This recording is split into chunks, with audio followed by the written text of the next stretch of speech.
జగన్ చేసినయన్నీ తప్పేనని చూపించే ప్రయత్నం ఎలక్షన్స్ ముందు జరిగింది. అందులో నేను అనేక సార్లు చెప్పాను. ₹2.49 సెకీ అనేటటువంటిది ఇస్తున్నది కేంద్ర ప్రభుత్వ సోలార్ సంస్థ. అది డైరెక్ట్గా అది ఏమన్నా పరిశ్రమలు పెట్టి చేస్తా అంటే కాదు.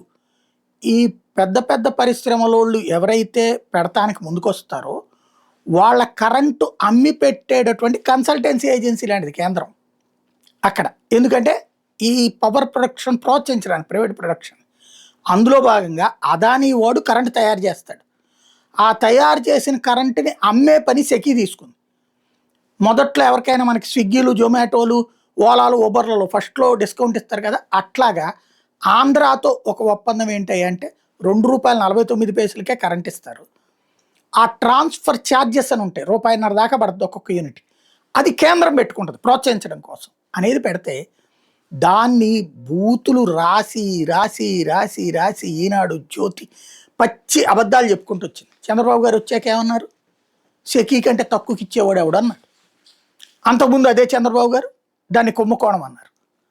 ఇప్పుడు ఆ సెకీకి సంబంధించి క్లియరెన్స్ జీవోకి సంబంధించినటువంటి వార్తని సాక్షి హైలైట్ చేసుకుంది. జగన్ మీద మరొక అబద్ధం బద్దలైందన్నటువంటి కాన్సెప్ట్ వీళ్ళకి సంతోషాన్ని ఇచ్చిందనమాట. ఇందులో భాగంగా కేంద్ర ప్రభుత్వ సంస్థ సోలార్ ఎనర్జీ కార్పొరేషన్ ఆఫ్ ఇండియాతో గత ప్రభుత్వం కుదుర్చుకున్న ఒప్పందంలో భాగంగా రాష్ట్రానికి 300 మెగావాట్ల విద్యుత్ సరఫరాకు విద్యుత్ షెడ్యూలింగ్ ఆఫ్ టేక్ ప్రారంభమైంది. ఎటకేలకు చంద్రబాబు ప్రభుత్వం అనుమతి ఇచ్చింది. చాలా ఉపయోగకర ఒప్పందం అని ఏపీ పవర్ కోఆర్డినేషన్ కమిటీ చేసిన సూచన మీద సానుకూలంగా స్పందించింది. తద్వారా ఎన్నాళ్ళు చంద్రబాబు అనుకో సెకీ ఒప్పందం చేసినంత విష ప్రచారమేనని తేడతెలమైంది. 2021 డిసెంబర్ 1న కుదిరిన పవర్ సేల్ అగ్రిమెంట్ ప్రకారం విద్యుత్ సరఫరా జరుగుతుందని ఇంధన శాఖ ప్రత్యేక ప్రధాన కార్యదర్శి విజయానంద్ గురువారం ఉత్తర్వులు జారీ చేశారు.